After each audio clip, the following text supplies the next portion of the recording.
কালোটা এক পাশ দিয়ে ঢুকবে, আবারও ওই একই পাশ দিয়ে বের হবে। এখানে এমন না যে কালো তার দেখে কিন্তু আমরা এটাকে নিউট্রাল ভাববো না, এখানে ওরা তারের কালার চেঞ্জ করে দিচ্ছে, কিন্তু এটা করা আসলে ঠিক না। হ্যাঁ, যে কালারের তার দিয়ে কাজ ওই কালারেরই করা উচিত। ফেজই ঢুকছে, আবার ফিউজের এই মাথা থেকে ওই ফেজ লাইনটাই আবার বের হচ্ছে। হ্যাঁ, তো এটা কি ফিউজ, তার শুরুতে আমাদের যেটা থাকবে এটা ফিউজ। তারপরে আছে রেকটিফায়ার। রেকটিফায়ার মানে কি? ডায়োড। রেকটিফায়ার মানে ডায়োড। তো সেটা কোনটা? এই যে এটা বড়, এই যে এটা। হ্যাঁ, ট্রান্সফরমারের সাথে বডি করা আছে একটা মাথা, আর একটা হচ্ছে আমাদের এই যে এটা। এটা কি বলতো? এটা হচ্ছে ক্যাপাসিটর। এই বড়টা হচ্ছে ক্যাপাসিটর। এটা হাই ভোল্টেজ ডায়োড, এটা হাই ভোল্টেজ ক্যাপাসিটর। অনেক বেশি ভোল্টেজ, বুঝছো? দেখো কত বড়, তাই না? এই ডায়োডটা কত বড়। হাই ভোল্টেজ ডায়োড বলছি, আর এটাকে কি বলছি? High voltage capacitor. এখানে আছে হচ্ছে ট্রান্সফরমার। এই যে ট্রান্সফরমার, এটাও high voltage transformer, high voltage transformer. এখানে আমাদের ইনপুট হচ্ছে, অর্থাৎ প্রাইমারি সাইডের ইনপুট হচ্ছে 220 ভোল্ট এবং আউটপুট হবে 5000 ভোল্ট, মানে 5 কিলো ভোল্ট। যেটা কিনা আমাদের এই যে এইটাকে বলে ম্যাগনেট্রন টিউব। এটাকে বলে ম্যাগনেট্রন টিউব। মাইক্রোওয়েভ ওভেনের মেইন জিনিস এটা। হ্যাঁ, এই মাইক্রোওয়েভ ওভেনের ম্যাগনেট্রন টিউবকে ইনপুটে 5000 ভোল্ট দিলে ও আউটপুটে অনেক বেশি একটা ভোল্টেজ, ওই 15, 16000, 20000, 30000 এরকম একটা ভোল্টেজ মাধ্যমে মাইক্রোওয়েভ তৈরি করে, যেটা কিনা হিট চেম্বারকে হিট করে। ঠিক আছে, তাহলে ম্যাগনেট্রন টিউবের ইনপুট কত ভোল্টেজ? 5000 ভোল্টেজ, যেটা আমাদের হাই ভোল্টেজ ট্রান্সফরমারের আউটপুট থেকে এসে এই যে ম্যাগনেট্রনে ঢুকবে। ঠিক আছে, তাহলে আমরা ম্যাগনেট্রন টিউব চিনছি, বলছি আগে জিনিসগুলো চিনি। ম্যাগনেট্রন চিনলাম। Cooling fan. কুলিং ফ্যান হচ্ছে এই যে কুলিং ফ্যান। এই কুলিং ফ্যানটা কেন দেয়? এই হাই ভোল্টেজ ট্রান্সফরমার আর ম্যাগনেট্রনকে ঠান্ডা রাখার জন্য এই কুলিং ফ্যানটা দেয়। এই কুলিং ফ্যানের ভিতরে যে কয়েলটা আছে সেটা অ্যাক্টিভ হয় 220 ভোল্টে। হ্যাঁ, এই যে কয়েল আছে ভিতরে, এটা 200, হ্যাঁ সরাসরি 220 ভোল্টে কুলিং ফ্যানটা চলতেছে। এটা কিন্তু 12 ভোল্ট না। হ্যাঁ, তারপরে আছে ইনডোর ল্যাম্প। এই যে ইনডোর ল্যাম্প, এখানে ভিতরে একটা ইনডোর ল্যাম্প আছে। এই যে ইনডোর ল্যাম্পের দুটো, এই যে ইনডোর ল্যাম্প আছে এখানে, যে ফেজ নিউট্রাল দুটো মাথা ইনডোর ল্যাম্প, সেটাও 220 ভোল্ট। এই লাইট কখন জ্বলে? যখন এই যে ডোরটা আমরা বন্ধ করে অন করি, তখন ভিতরে একটা লাইট জ্বলে। এটা 220 ভোল্টে চলে, ইনডোর ল্যাম্প বলবো আমরা। Control panel board. Control panel board, আচ্ছা এখানে এখন এখানে আমাদের এটা মানে ম্যানুয়ালি আর কি। এটা প্যানেল বোর্ড বলতে যে এই অংশটাকে আমরা বলছি, এখানে একটা বোর্ড থাকে, সার্কিট বোর্ড। যদি এখানে আমাদের বাটন সিস্টেম থাকতো তখন এখানে একটা সার্কিট বোর্ড থাকতো। হ্যাঁ, বাটন, এখানে তো বাটন সিস্টেম না, এটা এমনি নব আকারে আছে। হ্যাঁ, অ্যানালগ। আর কিছু আছে ডিজিটাল, তখন এখানে একটা সার্কিট বোর্ড থাকে, ওর মধ্যে রিলে থাকে টাইম কন্ট্রোলের জন্য। আর এখানে আমরা ম্যানুয়ালি টাইম কন্ট্রোলটা সেটিং করি আমরা অ্যানালগ সিস্টেমে। হ্যাঁ, তো এখানে কন্ট্রোল প্যানেল বোর্ডটা নাই, কিন্তু আমরা বলতে পারি যে এই অংশটাই প্যানেল বোর্ডের কাজ করছে। এরপরে এখানে আছে হচ্ছে টার্ন টেবিল মোটর। এখানে একটা বেল আছে, কিন্তু এখানে একটা বেল আছে, তাই না? এই বেলটা হচ্ছে ওই যে যখন মনে করো আমরা নির্দিষ্ট টাইম পার হয়ে গেল, 1 মিনিটে দিছিলাম, 1 মিনিট পরে বেলটা বেজে উঠবে যে হ্যাঁ হয়ে গেছে, অটো অফও হয়ে যাবে। এখানে সেই সিস্টেম করা আছে। এখানে কিছু সুইচ আছে, এই যে এগুলো কিন্তু সুইচিং এর কাজ করে। এই যে এই অংশগুলো, এগুলো একটা সুইচ, বেল সুইচ আছে, আবার ডোর সুইচও আছে। হ্যাঁ, বেলটা কি অটোমেটিক বেজে গেলে কি ডোরটা খুলে যাবে? না, ডোর খুলবে না, খুলবে না, এমনি অফ হয়ে যাবে। বেল বেজে উঠবে আর অফ হয়ে যাবে আর কি। আচ্ছা, অনেকগুলো খুলে যায়। এখন এরপরে আছে turn table motor. Turn table মোটরটা হচ্ছে এর ভিতরে এই যে এটা ঘোরানোর জন্য ভিতর থেকে যে এটা উল্টাইলে ওখানে একটা মোটর আছে এরকম ছোট, যেটা হচ্ছে পুলিটাকে ঘোরায়। হ্যাঁ, মানে এই প্লেটটাকে ঘোরাচ্ছে। হ্যাঁ, তো এই প্লেটটা আবার এক ধরনের প্লেট, এটাকে বলে হচ্ছে কি গ্লাস প্লেট বা হিটিং প্লেট। মাইক্রোওয়েভ ওভেনের হিট প্রুফ গ্লাস প্লেট বলতে পারি আমরা, যেটা কিনা আমাদের খাবার গরম করার কাছে ব্যবহার। তো টার্ন টেবিল মোটরটা কোথায় থাকে আমরা বলতে পারি এই যে নিচে, যেটা হচ্ছে আমাদের প্লেটটাকে ঘোরানোর কাজে ব্যবহার করা হয়। তাহলে আমরা জিনিসগুলো চিনলাম। হ্যাঁ, আর এটা হচ্ছে পুলি বলে, এটাকে পুলি বলে আর কি, প্লেট পুলি বলে। আর এটাকে কি যেন বলে, এটা কি বলে? এটা কি নব মনে হয় না, এটা একটা নাম আছে। এটা টার্ন টেবিলটাকে ঘোরায় আর কি, শ্যাফট আকারে। কি যেন বলে আমি ভুলে গেছি, এখন মনে নেই। আচ্ছা, এসি কর্ড, এই যে এগুলো আবার কাজ, এগুলোর কাজ আর কি ফিউজ, অতিরিক্ত কারেন্ট প্রবাহের হাত থেকে। ফিউজের কাজ কি? অতিরিক্ত কারেন্ট যখন বেশি হয়ে যায়, ভোল্টেজ না কিন্তু, অতিরিক্ত কারেন্ট বা অ্যাম্পিয়ার যখন বেশি হয়ে যায় তখন ফিউজটা দুর্ঘটনার হাত থেকে রক্ষা করে, অর্থাৎ সে কেটে যাবে, নিজে কেটে যাবে, সমস্ত সার্কিটকে রক্ষা করবে। রেকটিফায়ার, রেকটিফায়ার কি করছে? রেকটিফায়ার মানে এই যে ডায়োড। এসিকে পালসিটিং ডিসিতে রূপান্তর করার জন্য রেকটিফায়ার ব্যবহার করা হয়। এসির লাইন ঢুকবে, তারপরে এটার মাধ্যমে কি হচ্ছে? পিওর ডিসি হচ্ছে, পালসিটিং হচ্ছে, মানে পিওর ডিসি হয়নি। ট্রান্সফরমার, ম্যাগনেট্রনকে ড্রাইভ করার জন্য। ট্রান্সফরমারের কাজ কি? ম্যাগনেট্রনকে চালানোর জন্য, মানে ড্রাইভ করতেছে। ম্যাগনেট্রনকে ড্রাইভ করার জন্য ট্রান্সফরমার ব্যবহার। ম্যাগনেট্রনের কাজ কি? মাইক্রোওয়েভ উৎপন্ন করার জন্য এটি ব্যবহৃত হয়। যখন একে ভোল্টেজ দিলাম তখন সে আউটপুটে মাইক্রোওয়েভ তৈরি করছে, হিট চেম্বারে দিচ্ছে, যার ফলে এটাই হয়। কুলিং ফ্যান, ওভেনের ট্রান্সফরমার ম্যাগনেট্রনের তাপ অপসারণের জন্য কুলিং ফ্যান ব্যবহার করা হয়। ইনডোর ল্যাম্প, ইনডোর ল্যাম্প কি করছে? ওভেন অন অবস্থায় ওভেনের মধ্যকার অবস্থা পর্যবেক্ষণের জন্য ইনডোর ল্যাম্প ব্যবহৃত হয়। কন্ট্রোল প্যানেল বোর্ড, ওভেনকে অন অফ করা বা টেম্পারেচার কন্ট্রোল সহ অন্যান্য কন্ট্রোলিং এই সার্কিটের মাধ্যমে হয়ে থাকে। টার্ন টেবিল মোটর, ওভেনের মধ্যে প্লেটকে চারিদিকে ঘোরানোর জন্য ব্যবহৃত হয়। এ সহজ না?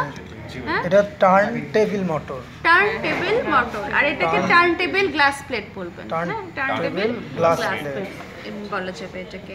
এখানে নব আছে, এখানে পাওয়ার নব, অর্থাৎ এই যে low defrost, medium low, medium high, high, ঠিক আছে। আর এখানে মিনিট, এগুলো হচ্ছে মিনিট, টাইমের জন্য এটা। হ্যাঁ, যে ধরেন হচ্ছে আমরা এখানে এই যে এখানে একদম হাই দিয়ে রাখলাম, মানে দ্রুত গরম হওয়ার জন্য, আর এখানে 1 মিনিটে দিয়ে রাখলাম, তাহলে কি হবে? 1 মিনিটে অনেক হিট হয়ে যাবে। আর যদি এখানে আমি একদম লো দিয়ে রাখি, দিয়ে 1 মিনিটে দিই, তাহলে কি হবে? অনেক আস্তে আস্তে গরম হবে, তাই না? এটা হচ্ছে যে আমাদের কতটুকু গরম চাচ্ছি সেটা, আর এটা হচ্ছে কতটুকু সময় সেটা, এটা টাইমের ইয়া, আর এটা হচ্ছে আমার সময়। আর এগুলো এমনি দিয়ে রাখছে আর কি, এগুলো বাটনে, এগুলো বাটন না কিন্তু এমনি দিয়ে রাখছে আর কি।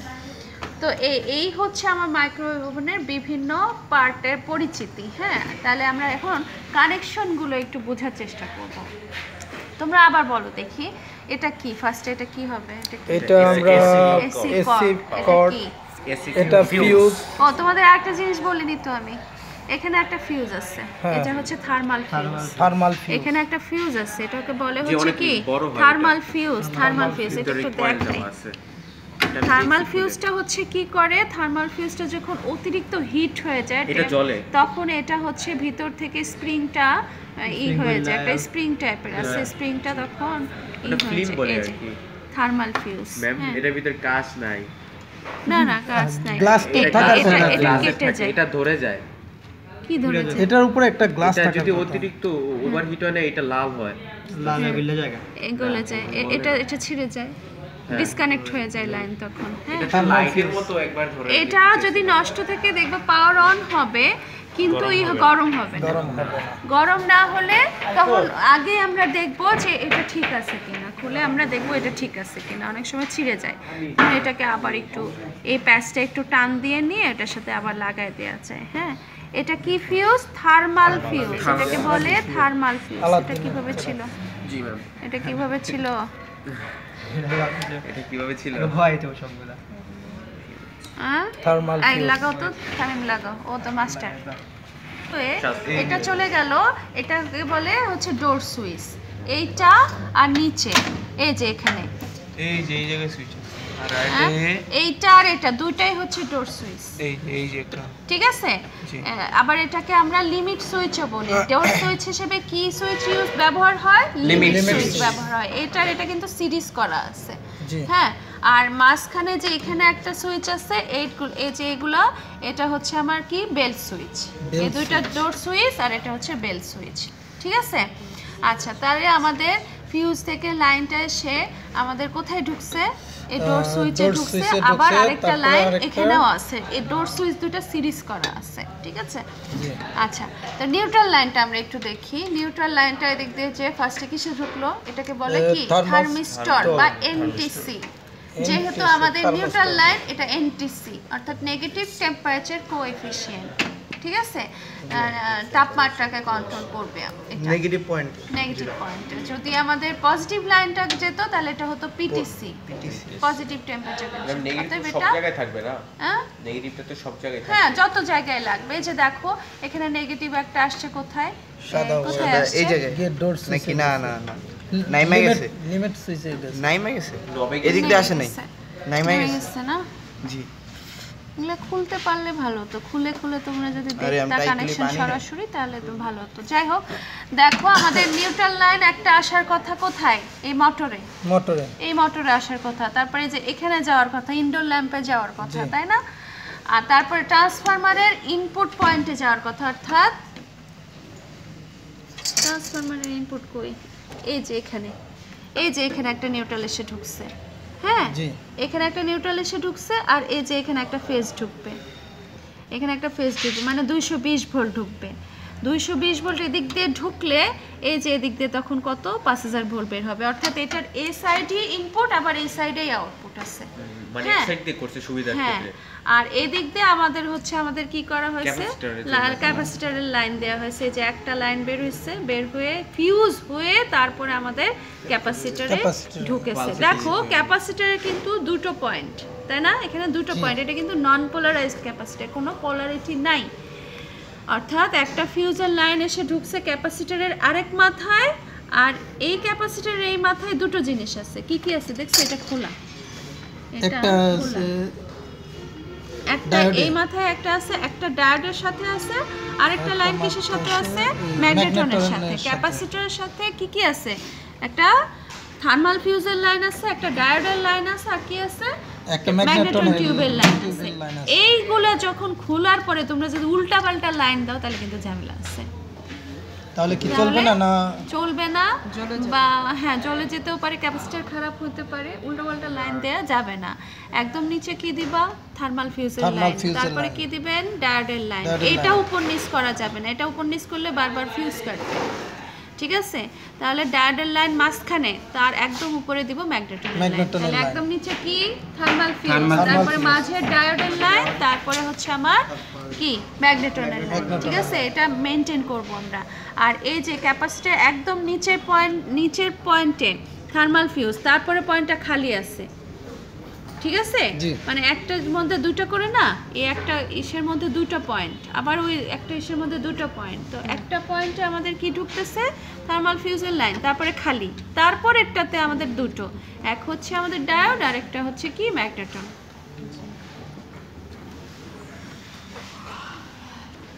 এটা খোলা যায় কিন্তু ম্যাম এগুলো খুলে দেন এটা হ্যাঁ, খুলবো আস্তে আস্তে খুলবো, এই যে, ঠিক আছে? আচ্ছা, এবার তোমাদেরকে মাপতে দিবে কিছু জিনিস। কি মাপতে দিতে পারে? এই ক্যাপাসিটরটা খুলে মাপতে দিতে পারে, ডায়োড খুলে মাপতে দিতে পারে, আর ম্যাগনেট্রন খুলে মাপতে এটা দিতে সিরিজ পারে, লাইনে মাপতে হবে। ঠিক আছে? তো ম্যাগনেট্রন মাপে কিভাবে? মিটার নিয়ে আসো, মিটার নিয়ে আসো। সিরিজ লাইনে মাপবে না এটা। হ্যাঁ, সিরিজ এই মিটার এটার ভিতর থেকে বাইর করো আব্দুল্লাহ, এটার ভিতর থেকে বাইর করো। সিরিজ বাল্বে মাপা যায়, ডিজিটালটা বাইর করে আনা লাগতো, মিটার দিয়ে মাপতে দিবে, দুটোই নিয়ে আসো, এটাও মাপতে দিবে, এটাও। ডিজিটাল অ্যানালগ দুটোই নিয়ে আসো।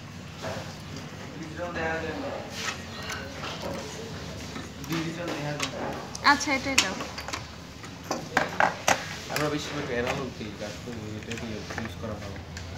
অ্যানালগ ইউজ করে সব করি এটা হাই রেঞ্জের এইগুলো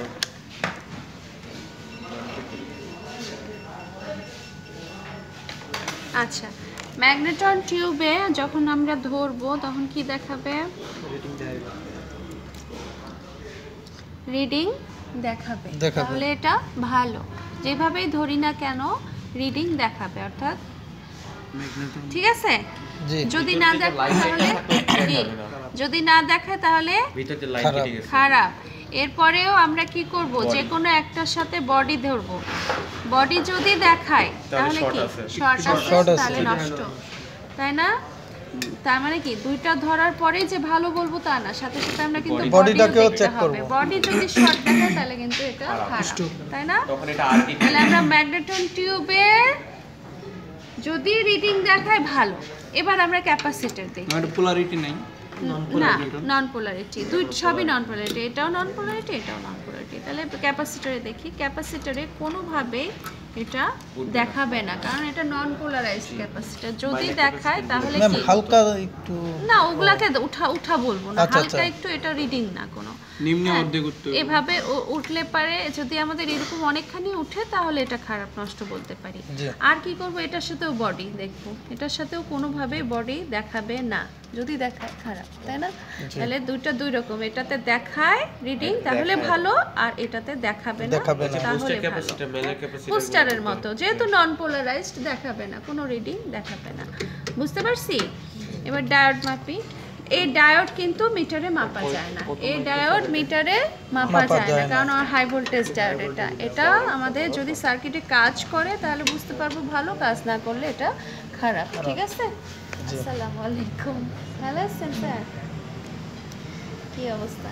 ওইটা দেখেন আগে। দেখেন এখানে ডায়োডের কিন্তু এই যে সাদা দিকটা নিউট্রাল প্রান্ত, নেগেটিভ প্রান্ত, ক্যাথোড সাইড। এই ক্যাথোড সাইডটা কিন্তু আমাদের এই বডির সাথে যাবে, ট্রান্সফরমারের বডির সাথে যাবে হচ্ছে ক্যাথোড সাইড। এগুলো কিন্তু আপনারা নোট করবেন, আমি এখন বলছি শুধু আপনারা নোট করবেন। কিন্তু ক্যাথোড সাইডটা কি হবে, বডির সাইডে যাবে। এটা যদি উল্টাপাল্টা হয় তাহলে কিন্তু ফায়ারিং হবে।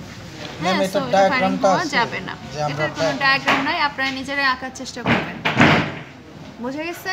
সবাই মিলে এটা ডায়াগ্রামটা আঁকার চেষ্টা করবে, লাইন কোথা থেকে কোথায় ঢুকলো, কোথা থেকে কোথায় ঢুকলো। নিজেরা যদি ডায়াগ্রাম আঁকতে পারো তাহলে সার্ভিসিংয়ে আশা করি তোমরা মানে ঠেকবা না, তাই না? নিজেরা যদি খুঁজে খুঁজে বের করো কোথায় লাইন ঢুকলো, কোথা থেকে বের হলো, তাহলে কি আর কোনো সমস্যা হয়? আর বেশি কিছু তো নাই, তাই না? বেশি কিছু নাই। হ্যাঁ, এখানে যদি প্যানেল বোর্ড থাকতো ওইটা একটু বোঝার ছিল, প্যানেল বোর্ড যেহেতু এখানে নাই, এখানে তেমন একটা বোঝার তেমন কিছু নাইও। তো যাই হোক, এই যে আমাদের এগুলাই মাপতে দিবে, যদি খুব টাইম থাকে অ্যাসেসরে তাহলে এগুলো খুলতে দিবে। খুলতে ওভাবে দেয় না, কিন্তু তারপর তোমাদের জেনে রাখা উচিত, যদি খুলতে দেয় আবার ফিটিং করতে দেয় তখন সমস্যা। খুলতে দেওয়ার মধ্যে যে এটা খুলতে বলে, ডায়োডটা খুলতে বলে, আর হচ্ছে যে ম্যাগনেটনটা মেপে দেখাতে বলে, মানে কানেকশনটা খুলে মেপে দেখাতে বলে। হ্যাঁ হ্যাঁ। কি এই ক্যাপাসিটর কথা? আচ্ছা দেখো, এটা যখন আমরা লাগাবো তখন কিন্তু খুবই ভালো করে চাপ দিয়ে বসায় দিতে হবে। এই যে এইভাবে কিন্তু এটা লুজ, হ্যাঁ, এটাকে একদম সুন্দর করে ভিতরে টাইট করে লাগাতে হবে, নাহলে স্পার্কিং হবে। হ্যাঁ, এই যেভাবে চাপ দিয়ে সুন্দর করে লাগাতে হবে, নাহলে এটা চালু হবে না। হ্যাঁ, তারপরে এটাকে এই যে আমরা নিচেরটাতে লাগাবো, এই যে ক্যাপাসিটরের নিচের পিনের সাথে, এটা সরি এটা না, উপরের ছিল নিচেটাই ছিল মাঝখানে, মানে এই যে উপরেরটা নিচে। হ্যাঁ, তারপরে এই যে এটা একদম নিচে, এটা একদম নিচে, এটা ছিল একদম নিচে, একদম নিচে, একদম নিচে, টাইট করে সবকিছু। তারপরে এটা ম্যাগনেটনের লাইন, এটা একদম উপরে। কোনটা এই যে, ম্যাম ঠিক এটা আছে? কত মাইক্রোফ্যারাড? হ্যাঁ। কোনটা এটা? হ্যাঁ। এটা যেন কত, এটা লেখা নেই, আচ্ছা, ম্যাম, লেখা না নেই। আছে ভিতরে আছে, এটা থাকার কথা। আঙুর আছে না? আছে বুঝছো না? এটা আছে, এই তো কইছি। এটা মেবি 2500 বা 3100 এরকম হবে। 2500 বা 3100 মাইক্রোফ্যারাড। মাইক্রোফ্যারাড না ভোল্টেজ, তোমরা খুলে দেখবা, এক্ষুনি খুলবা এটা। আচ্ছা ঠিক আছে। হ্যাঁ, এই যে খুলে দেখবা। এটা তো থার্মিস্টর বললাম, থার্মিস্টরের কোনো পোলারিটি নাই, নেগেটিভ ঢুকবে নেগেটিভ দিয়ে বেরোবে, যেহেতু এনটিসি এটা নেগেটিভ নাই। ওটা মাপবো কিভাবে ম্যাম? কোনটা এটা? থার্মিস্টর দেখো, মাপো। মিটার ধরলেই তো বোঝা যাবে। থার্মিস্টরে একটা পোলারিটি শো করার কথা, কিন্তু কোনো জিনিস লাইনে রেখে মাপা যাবে না। পাশ খুলে দাও। থার্মিস্টর ম্যাম এই শক্ত ম্যাম, খোলা যাচ্ছে না, ম্যাডাম কি লো? থার্মিস্টর তো এই যে লাইনটাকে যে গরম হতে থেকে বাঁচায় না, তাহলে যদি দেখি যে অতিরিক্ত হিট হচ্ছে কিন্তু এটা ঠান্ডা হচ্ছে না, তখন বুঝবি থার্মিস্টর খারাপ। হ্যাঁ, যে বারবার হচ্ছে কিন্তু এটা ঠান্ডা আর হচ্ছে না, তো ওই ক্ষেত্রে এটা খারাপ না। মানে বারবার গরম হয়ে হ্যাঁ, বডি, কারণ এটা বডির সাথে দেওয়া আছে, তাহলে বডি যদি বারবার হিট ধরো এই যে তোমার মানে হিট হওয়ার মানে পরে কি এটা করে? ঠান্ডা হচ্ছে না, আবার হিটে চলে যাইতেছে। হ্যাঁ, তারপর ফ্রিজ